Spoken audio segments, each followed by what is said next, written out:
Now, here to share more about what it means to treat educators as professionals is someone with a truly unique perspective, Ms. Gerri Parker. Ms. Parker is Bank of America's Executive on Loan and the Interim Chief Human Resources Officer at Charlotte-Mecklenburg Schools. Transitioning from her previous role as a business operations executive for global technology and operations with Bank of America, Gerri is applying her private sector experience and leadership to one of the nation's largest school districts with over 19,000 employees. Her responsibilities include the ongoing development and implementation of the district's human capital strategies and developing and implementing programs that serve to attract and retain talent, support equity and inclusion, and drive the transformation of culture and improvement of outcomes for all Charlotte-Mecklenburg students. Please join me in welcoming to the stage Ms. Gerri Parker.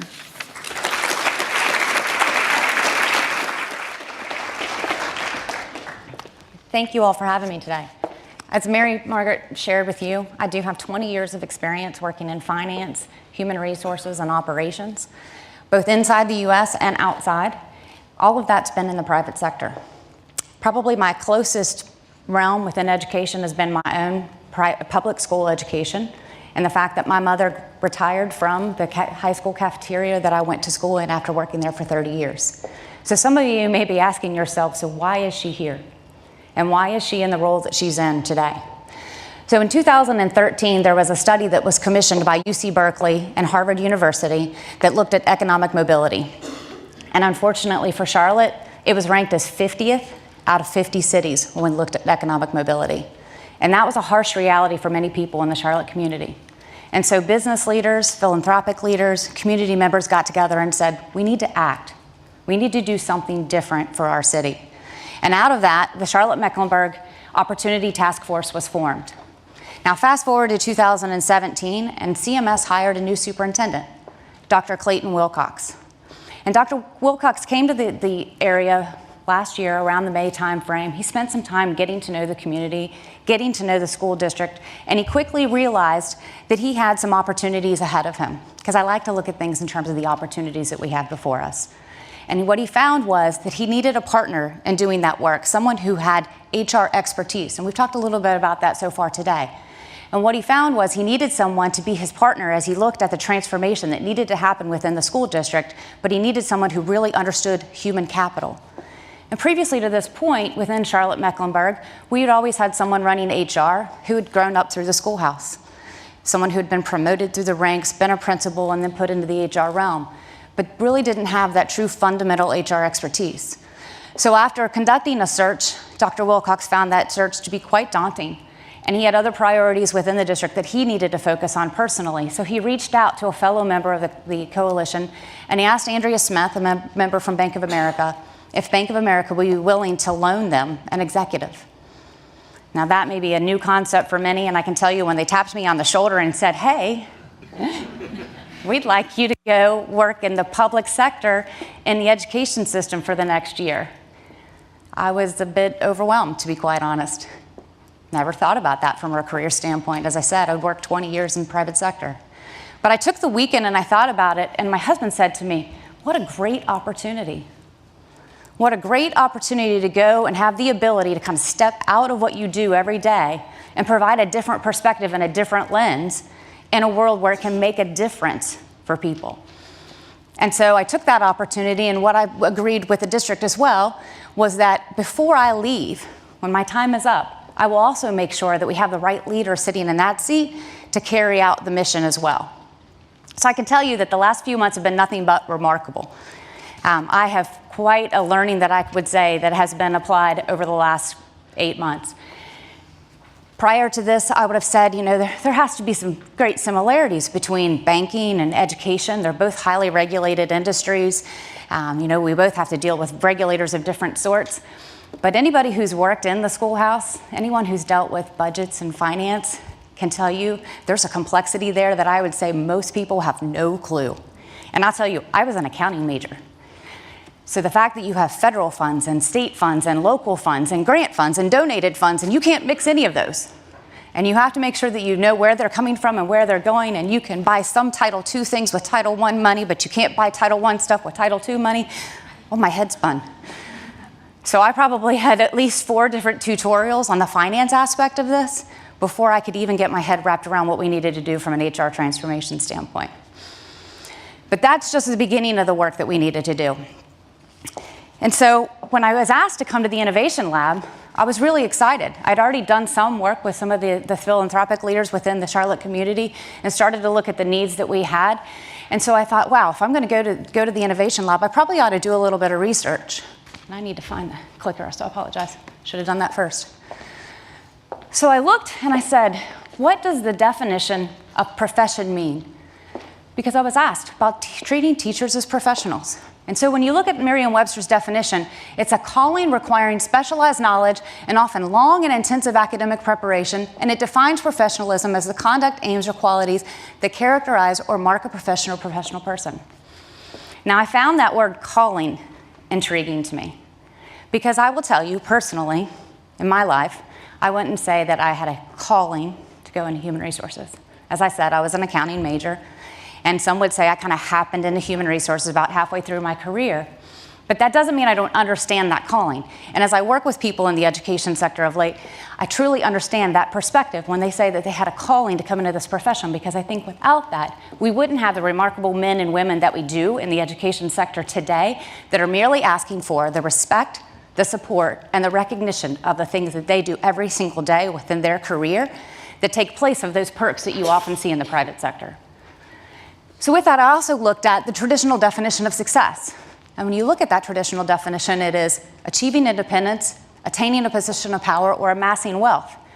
And I'd ask those of you sitting in the audience today, when you think about the teaching profession and the traditional definition of success, how many of you would say that those are directly correlated? Fascinating. So that in ourselves should be a true telling story. Next, when we look at the employee life cycle, I would say, I've worked in several different industries, Procter & Gamble, Whirlpool Corporation, Bank of America. The employee life cycle is generally the same, regardless of what industry you work in, regardless of whether it's public or private. There may be some companies that, because of scale, they focus a little bit more on one area or another, but in essence, the employee life cycle is generally the same. And when you start with the basic premise around recruiting, and that's how you build a strong talent within your organization, you can already readily see some of the differences between the public and private sector. The private sector goes hard after the best and brightest talent they want to bring into. They're willing to pay the money that it takes in order to acquire that talent, and they also pay the money that it takes to acquire the transition for that talent. However, we don't always have that ability within the public sector. Budgets are constrained, compensation structures are rigid, and I found it's almost impossible if you need to relocate somebody from outside of your area to come in to work into your organization. And the other thing that I just found absolutely fascinating, it almost blew my mind when I started to work within the education sector, is that at times we, people working within the education sector, work to help our teachers find a second mode of employment so that they can support themselves and their families. That should prove to us that we have a fundamental challenge within this industry. The next element that when we focus on recruiting is prep programs. Because when you look at teacher prep programs, what you'll see is that we've had a dramatic decrease in the number of students going into, which clearly would be then the number of students coming out of teacher prep programs. And I would ask the question of what is the education sector doing to solve that issue? Because when I take it back to a real life example, coming out of the technology world, when we saw a few years ago that we weren't able to recruit and retain female technologies at the same rate as their male counterparts, I can tell you the technology firms got really aggressive with that problem. They reached back and started creating programs that stretched all the way into the elementary level of schools to build the awareness, to build the excitement, to begin to bolster bringing more female technologists into the organization. Programs were created such as Girls Who Code, Aspirations in Computing. If you've never had experience with any of those, I'd challenge you to go find out about some of those programs. I sat through some of the banquet awards for the Aspirations in Computing, and when you see a 16 or 17-year-old student who has created a new arm of robotics, or created a new vaccine. I mean, I took my 2 girls who were in high school at the time to those aspiration banquets, and we walked out, and my daughter said, "Did you take us there to make us feel dumb?" No, it's supposed to be inspirational. But it had its impact. So I challenge again, what's the education sector doing to reverse these losses that we're starting to see? Because those are dramatic. The other aspect, and many of these problems that I'm sharing today, as I listen to Freebird and others talk, these are not new problems. You all are quite aware of these issues. And so when we step back and we look at, from an organizational standpoint, how do we support new teachers? I found the video fascinating, to be quite honest, because that was also one of those eye-opening experiences for me.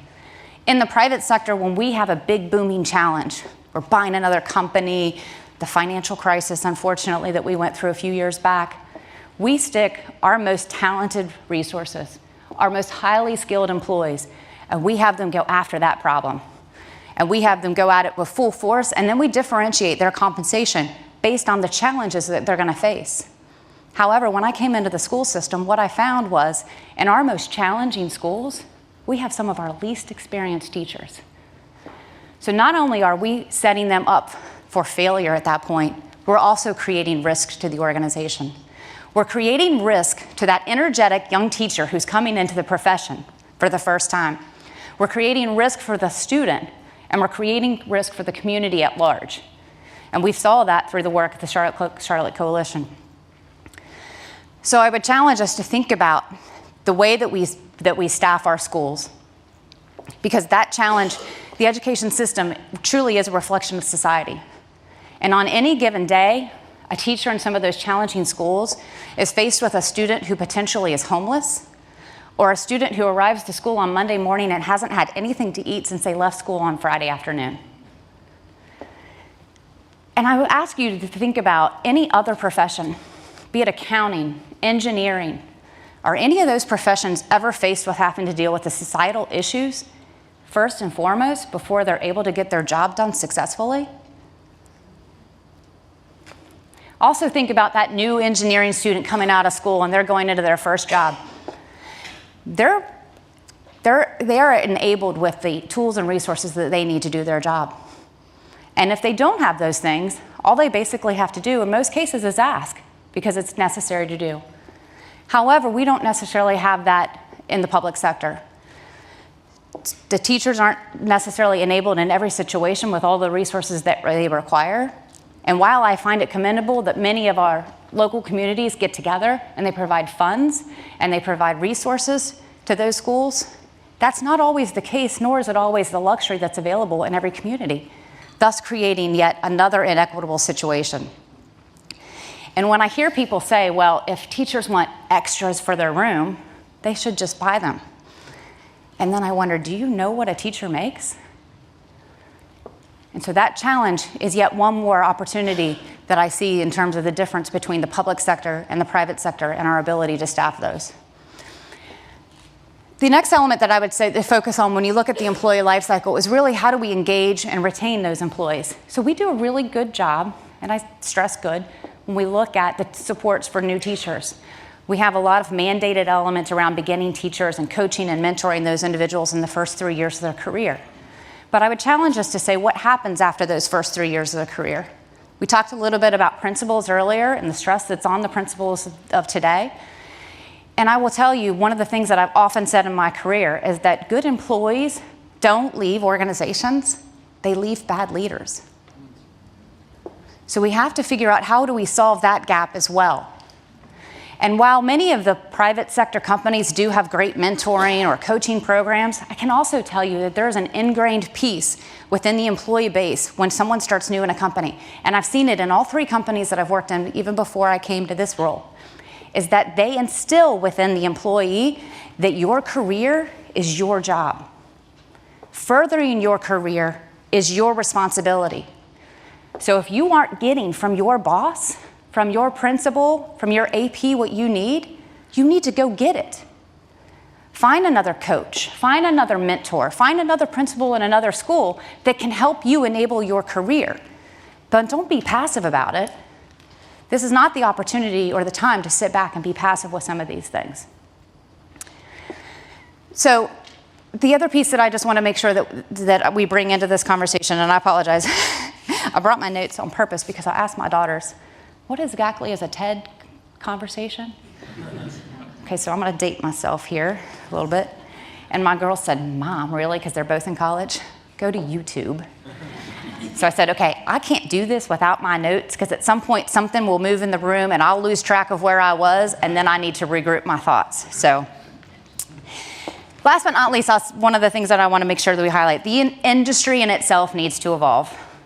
Gone are the days when a teacher comes out of college and they go into the classroom and they're going to sit in front of that classroom for the next 30 years. Gone are the days where the first day of school is about playing name bingo. And what'd you do the first day of your summer break? Those are far past. And I think our young professionals coming out into the world are demanding it. And I think our students deserve that.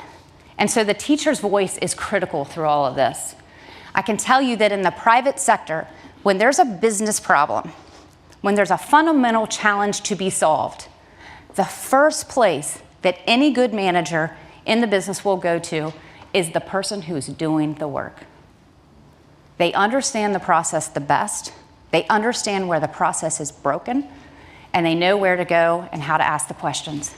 And that absolutely, I think, is something that needs to be applied in the education sector. Too often, and again, I was handed a book like this of legislation policies and procedures, and thank heavens my assistant also put some tabs in there for me of quick reference notes, go to this page if you need this policy. But I will be honest that I've not read that entire book yet in the 8 months that I've been there. But I think too often we create a legislative rule or a policy because we think we're fixing an issue. But my question I would ask ourselves, have we truly asked the right people what the problem is and what the answer should be? And so the last thing that I will leave you with, for those in the room, people who aren't in the schoolhouse today, I would ask you to read this job description. And when you think about your own children, your young men and women, and they come to you and say, Mom or Dad, guess what? I'm really excited. New career that I want to embark upon when I leave high school. And you read this.